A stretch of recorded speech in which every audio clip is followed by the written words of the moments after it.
ஷேய் சூரியன் பேசுகிறேன்ப்பா. என் கணக்கு தப்பாதுப்பா.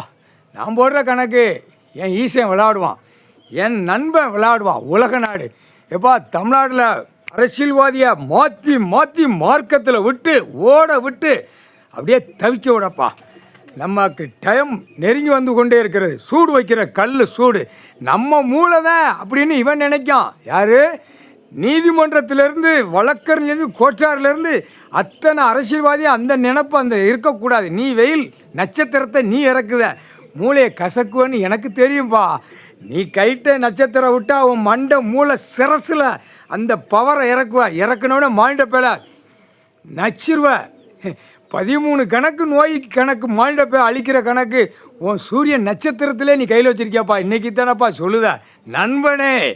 என் நண்பன் இன்னைக்கு தான் என்கிட்டயே சொல்லுதான்.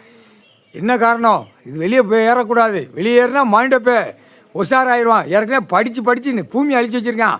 இதில் உஷாராயிடுவான்னு ஏன்டா சொல்லலை, இப்போ சொல்லுத. என்னப்பா சந்தோஷம்ப்பா. கை நட்சத்திரத்தில் மானிட பேல ஆணு பெண்ணு வயிற்றில் கிடந்தாங்க கூட அந்த அந்த பவரால் நெரிச்சிருவேன். சந்தோஷம்ப்பா. கடவுள்னா நீ தான்ப்பா கடவுள். மானிட பே இன்னும் வந்து உள்ளே வந்து கேட்கலன்னா அப்போ என்ன அர்த்தம்? ராஸ்கல். நட்சத்திரம் இன்னைக்கு 3ஆவது நாளாக விடுத. கை நட்சத்திரம் விடிவு அடைவு, விடிவு அடைவு. அப்போ இவனோட மானிட பேல அரசியல்வாதியை தமிழ்நாடை களைச்சி விடப்பா. தமிழ்நாடை நாங்கள் களைச்சி விடுதோம், படைகள் பூரா களைச்சி விடும். களைச்சி விட்டு இப்போ அரசியல்வாதி ஓடுவான், இங்கிட்டு அங்கிட்டு ஓடுவான்.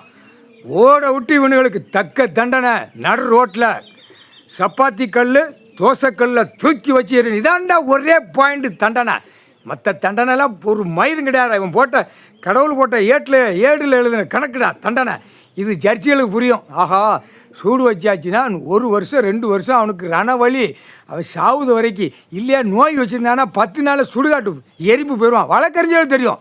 ஆஹா போடுதாரு இப்போ நம்மள தப்புல உள்ளே மாட்டி உட்காந்துருக்கோம்னு இப்போ புரியுவான். யார்? வழக்கறிஞர்கள். புரிஞ்சிக்கோ. கணக்கு இன்னும் உள்ளே வராமன்னு உறங்க மாட்டான், உட்காந்துக்கிட்டே தான் இருப்பான். ஈஸ்வரன் என் நண்பன் உட்காந்துக்கிட்டே தான் இருப்பான். கணக்குன்னு என்கிட்ட வராமல் இருக்குன்னு விளையாட்டில் நிற்கான் அப்படிங்கிற கணக்கு பூரா அழிச்சு வச்சுருக்கான். தெரியலையா? வழக்கறிஞர்கள் தெரியும். பூரா 2ஆம் நம்பராக விட்டு பூரா விவசாயத்தை அழிச்சு வச்சுருக்கான். பயங்கரமாக போகுது அப்படின்னு இவனுக்கு தெரியும். கோர்ட்டில் நீதிபதிகளுக்கு தெரியும். என்ன காரணம்? பூரா அச்சடித்த பேப்பரை பூரா உள்ளே வாசிச்சுக்கிட்டு உட்காந்துக்கிட்டு நம்ம இந்த பேப்பரை விட்டு பாழாக்கிட்டான், பூரா பூமியை அழிச்சு வச்சுக்கிட்டு இருக்கான் அப்படின்னு எல்லாம் தெரியும். தெரியாதில்ல? என் எரிப்பு எனக்கு முன்னாடி சுடுகாட்டு எரிப்பு நான் எரித்து முடிச்சிருவேன். மூளையை கலங்க விட்டு பித்து பிடிச்சி லூசு பிடிக்க விடுற கணக்கு கடவுள் கையில் இருக்குது. விளையாட்டுக்கு ஈஸ்வரன் புள்ள, ஈஸ்வரன் மகன், ஈஸ்வரன் குடும்பம் விடுதம் நீ நினைக்காத. சரியா? அப்படியே திங்கிற சோத்திலே நீ உணவு சாப்பிடுத அத்தனை பேர் தப்பு செய்கிறவனுக்கு பூரா மூளையை திருப்பி கிறுக்கு பிடிச்சி பித்து பிடிக்க விட்டுருவான். அதையும் பார்த்துக்கோ. சுடக்கு போட்ட மணிக்கு இப்போ பார். இப்போ சென்னை மெட்ராஸில் இப்போ பார், சென்னை மெட்ராஸு பூரா இன்று நாள் சுடுகாட்டு எரிப்பு போடுவோம். எரிய உள்ளே சுற்றுவான். அம்புட்டு அரசியல்வாதி பூரா நாயா பேயா சுற்றி அப்படியே சின்ன மின்னாமல் ஆக்கி விட்ருவான். முக்கால் சத்தியம் தமிழ்நாடு அடித்த பிறகு டெல்லியில் குடியரசுத் தலைவர், ஜனாதிபதி, நிதியமைச்சர், ஆளுநர், மந்திரி, எம்எல்ஏ, எம்பி எல்லாம் அனைத்து உள்ள அங்கே ஒரு கலக்கி விட்டோன்னே அப்படியே தோசைக்கல்லுக்கு போயிடுவான். அப்படிதான்டா கணக்கு. இந்த செம்மத்தில் விடமாட்டான்டா ஈஸ்வரன். முக்கால் சத்தியம்.